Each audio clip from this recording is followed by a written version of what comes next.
بسم اللہ الرحمن الرحیم حرمت علیکم المیتۃ والدم ولحم الخنزیر وما أهل لغیر اللہ بہ صلوات۔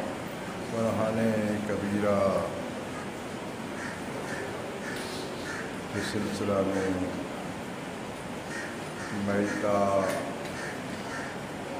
یعنی مردار، پھول اور شراب کے عنوان سے گفتگو جاری تھی۔ آیہ مجیدہ اس میں اللہ تعالیٰ نے ارشاد فرمایا کہ آپ پر حرام کیا گیا ہے میتہ، پھول اور خنزیر کا گوشت اور وہ جانور جس کو اللہ کے علاوہ کسی اور کے لیے ذبح کیا جائے۔ آیت کے سلسلہ میں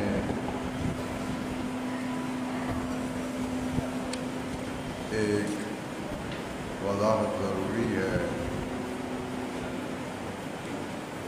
کہ آج کل تو ماشاء اللہ محققین اور علامہ حضرات کی فیکٹریاں کھلی ہوئی ہیں،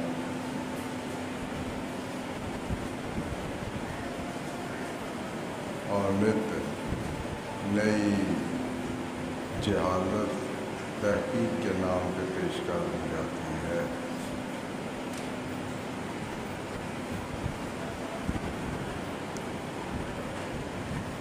فقہ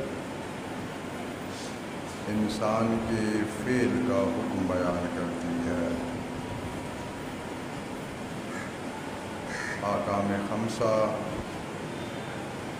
انسان کی ہر حرکت، ہر فعل جو بھی انسان کے کسی بھی عضو کا کام شمار ہوتا ہے اور انسان اپنے اختیار سے اسے کرتا ہے، اس عضو کو استعمال کرتا ہے،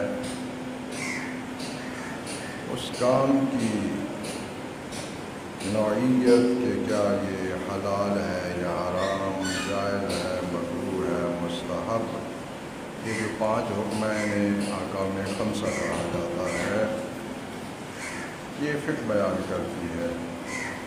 اور جب سے اسلام آیا ہے اس وقت سے لے کر صبح قیامت تک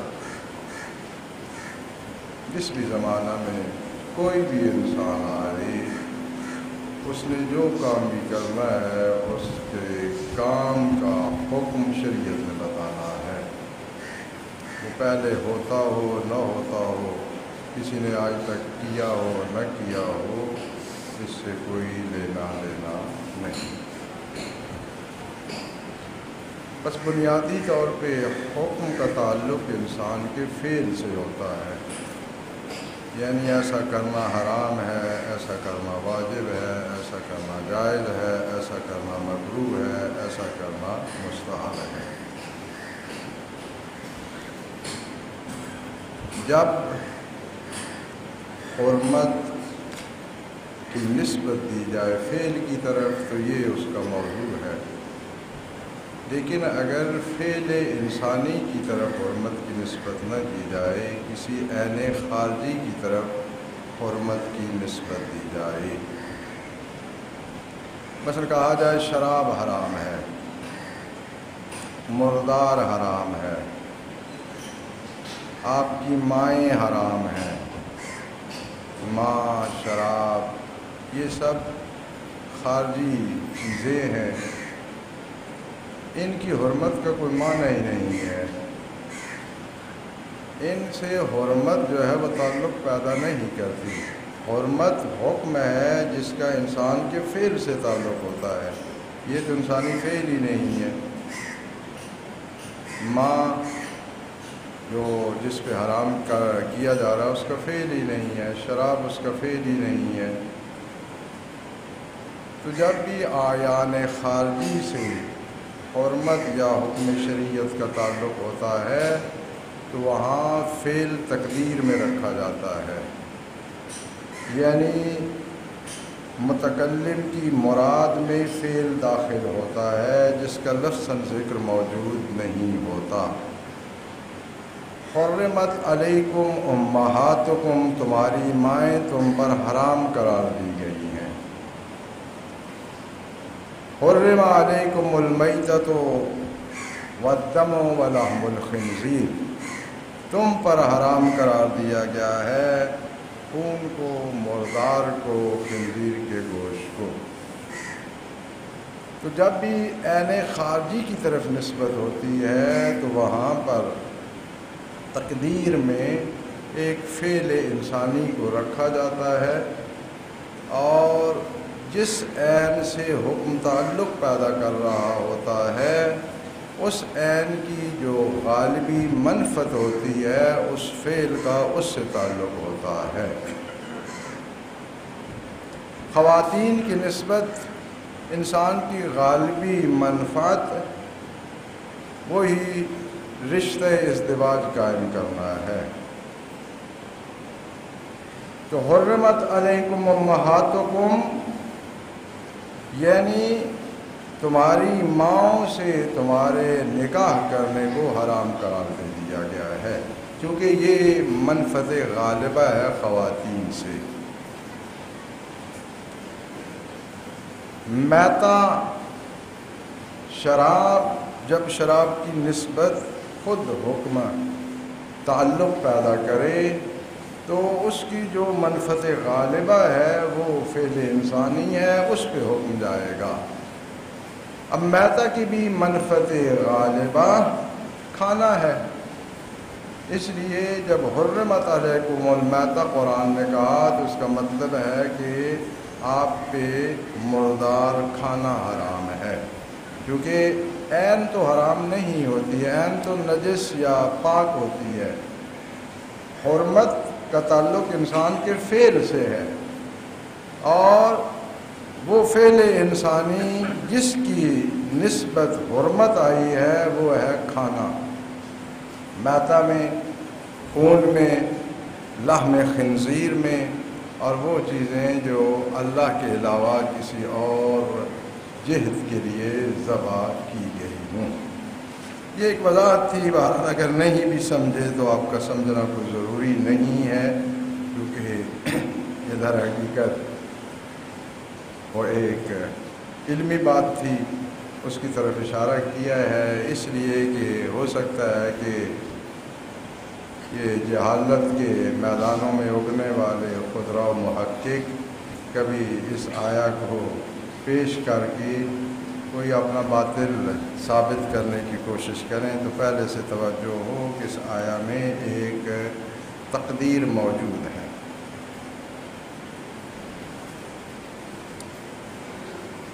میتا در حقیقت مزکہ کے مقابلہ میں ہوتا ہے۔ شور کافی ہے پنکھوں کا بھی، اور یہ موضوع بھی سمجھنے والا ہے۔ مزکہ یعنی جس کا تزکیہ کیا گیا ہو، جسے ہم اپنی زبان میں کہتے ہیں ذبح کیا گیا ہو۔ جس جانور کو ذبح کیا جاتا ہے اس کی حلیت میں دو بنیادی چیزیں ملحوظ خاطر رکھنی چاہیے۔ ایک تو یہ ہے کہ شرعاً وہ ایسا جانور ہو جس کے تزکیہ کو شریعت نے قبول کیا ہو، یعنی یہ شریعت مانتی ہو کہ اس کا تزکیہ کرنے سے اس کو کھایا جا سکتا ہے، قابل تزکیہ ہو۔ اگر ایسا جانور ہو جو شریعت کی نگاہ میں قابل تزکیہ ہی نہیں ہے، اس پہ اگر کوئی تزکیہ کر بھی دے، تکبیر، قبلہ، رخ، پوری شرائط کے ساتھ ذبح کر دے، تب بھی اس کا گوشت کھایا نہیں جا سکتا۔ لہذا سب سے بنیادی شرط یہ ہے کہ جس جانور پر تزکیہ کر رہے ہیں وہ تزکیہ کو قبول کرتا ہو۔ شریعت نے اس کے لیے تزکیہ کرنے کی اجازت دی ہو۔ یہ سب سے پہلی بنیادی شرط ہے۔ اور دوسری یہ ہے کہ جو شرعی طریقہ ہے، شرعی شرائط کے ساتھ اس جانور پر تزکیہ کیا جائے۔ اگر تزکیہ کرتا ہے لیکن اس کی شرائط شرعی پوری نہیں ہے تو وہ جانور بھی مردار ہی کہلائے گا، اور اس کا گوشت کھانا بھی مردار کے گوشت کھانے کی طرح ہے، بلکہ مردار ہے۔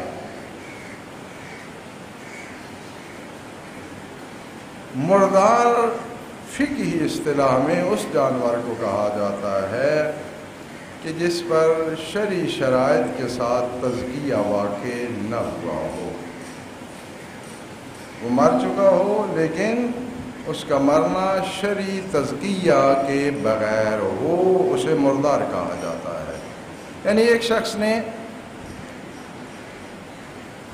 ذبح کیا، تکبیر پڑھی، جو بھی شرائط ہیں ان میں سے کچھ شرائط اس نے ملحوظ خاطر رکھتے ہوئے اس جانور کو ذبح کیا، لیکن پوری شرعی شرائط ان کا لحاظ نہیں رکھا، تو یہ جانور بھی مردار ہی کہلائے گا اور میتہ کا ہی مصداق ہے، اس کا حلیت سے کوئی تعلق نہیں ہے۔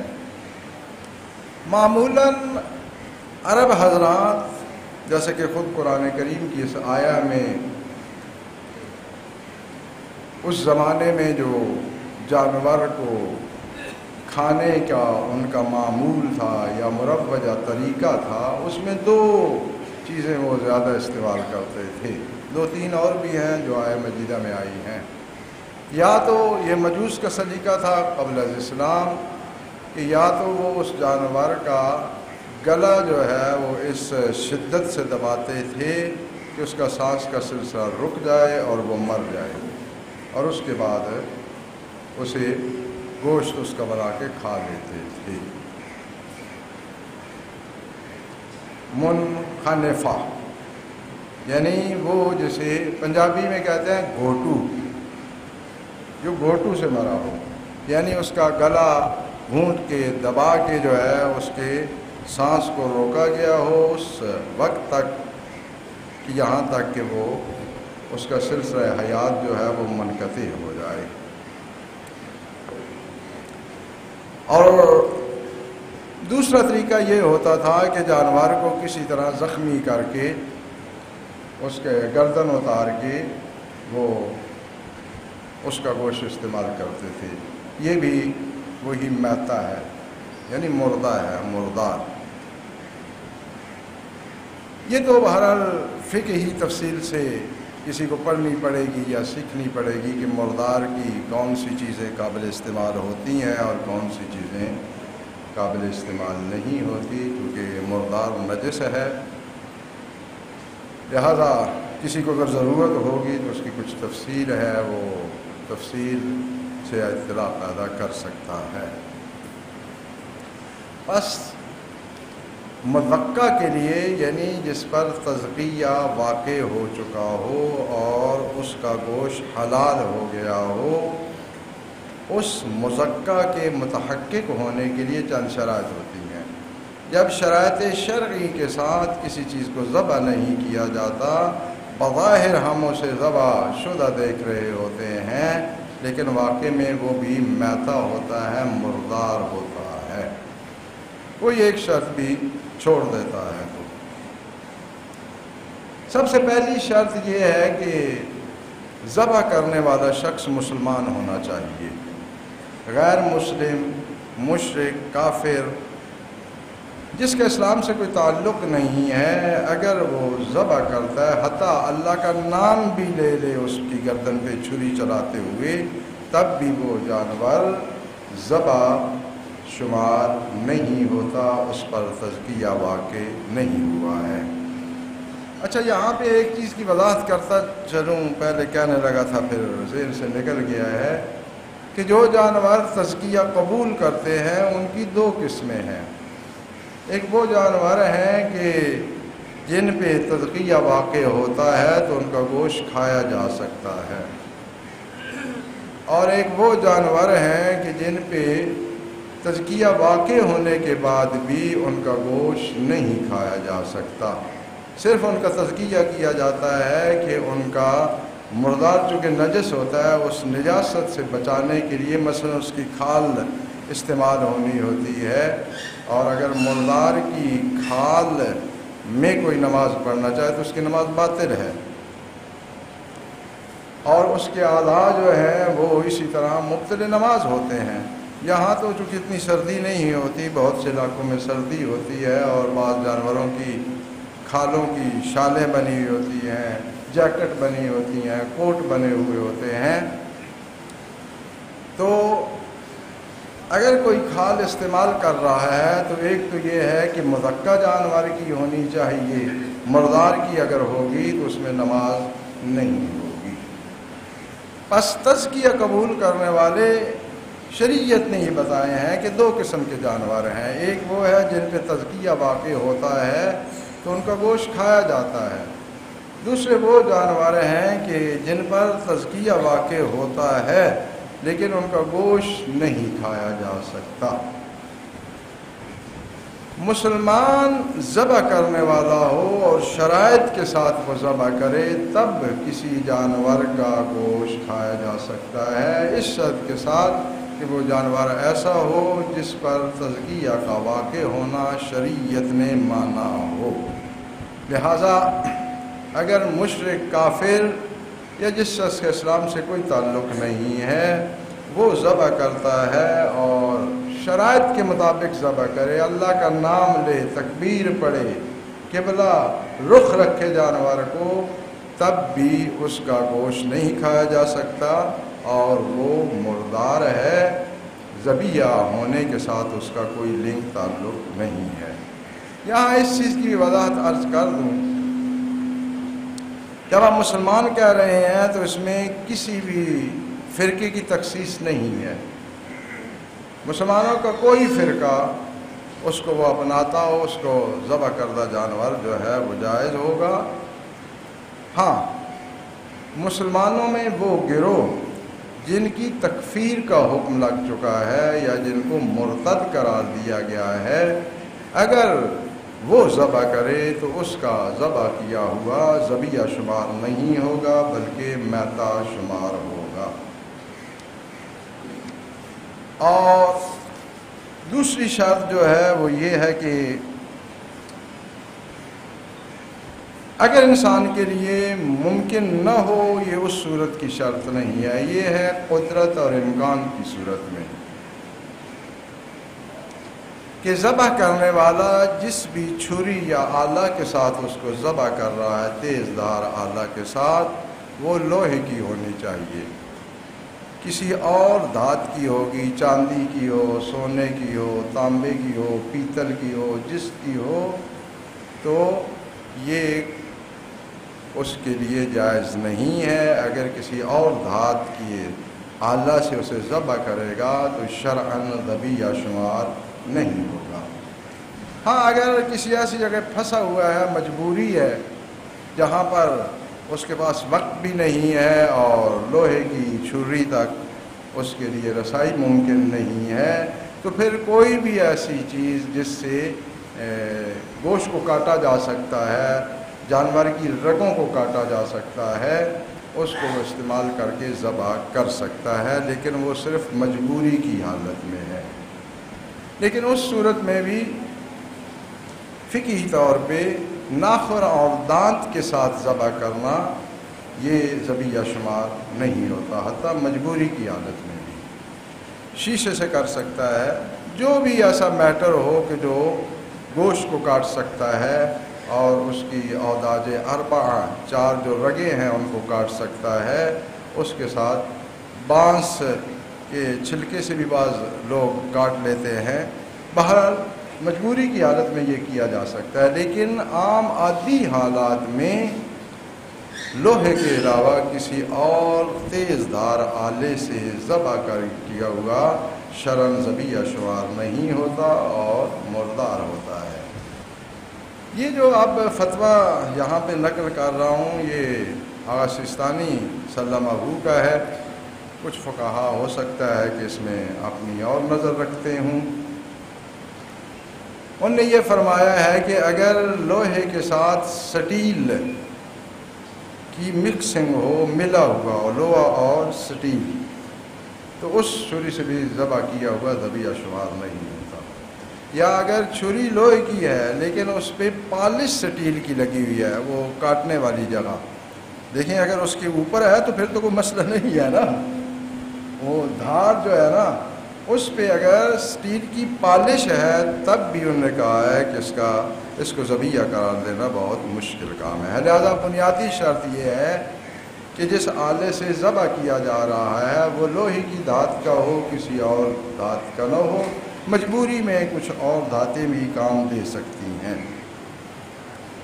اور تیسری مہم شرط یہ ہے، یہ کافی قابل توجہ ہے. آپ کہیں گے کہ یہ تو ہوتا نہیں ہے، کیونکہ اکثر باتیں جو ہم فقہ میں کہتے ہیں تو سننے کے بعد لوگ کہتے ہیں تو ایسا تو ہو ہی نہیں سکتا. نہیں، ہو جاتا ہے. آپ ٹینشن نہ لیں، کیونکہ ہم عادی زندگی گزار رہے ہیں نا، اس لیے عادی زندگی میں تو بہت سے کام نہیں ہوتے، غیر عادی حالات میں بہت سے کام ہو جاتے ہیں. لہذا شرط یہاں پہ ایک اور وضاحت کر دوں، اسی کے ضمن میں کروں گا ابھی، کہ وہ ذبح کرنے کا قصد رکھتا ہو.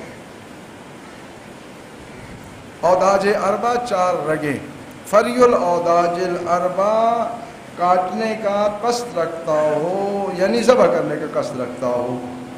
بلا قصد اگر یہ کام کر بیٹھتا ہے، اور دیکھیں مثلا اس کے ہاتھ میں چھری تھی، نیچے جانور لیٹا اسے لٹایا گیا تھا ذبح کرنے کے لیے، اس کے ہاتھ میں چھری تھی اور چھری انتہائی تیز تھی. وہ لے کے ایسے گیا، اس کے ہاتھ سے چھری چھوٹی اور 4 رگیں کٹ گئیں، یعنی ذبح کی شرائط پوری ہوگی. اس نے دیکھا چھری اب میرے ہاتھ سے گئی ہے تو اس نے اوپر اللہ کا نام بھی پڑھ دیا، بسم اللہ الرحمن الرحیم، بسم اللہ وباللہ والحمدللہ واللہ اکبر. یعنی جب وہ چھری کاٹ رہی تھی وہ پڑھ بھی رہا تھا. یہ ذبح شمار نہیں ہوگا کیونکہ اس نے قصداً یہ نہیں کاٹی ہیں.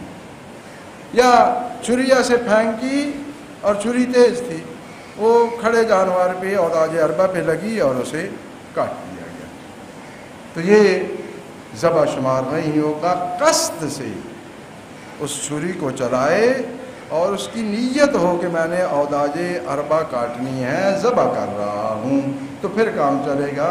یہ اتفاق سے، حسن اتفاق سے یا حادثے سے ایسا ہو جاتا ہے تو اس سے کام نہیں چلے گا. خیر، وہ ایک وضاحت جو آپ کی خدمت میں عرض کرنی تھی، وقت بھی ختم ہو رہا ہے.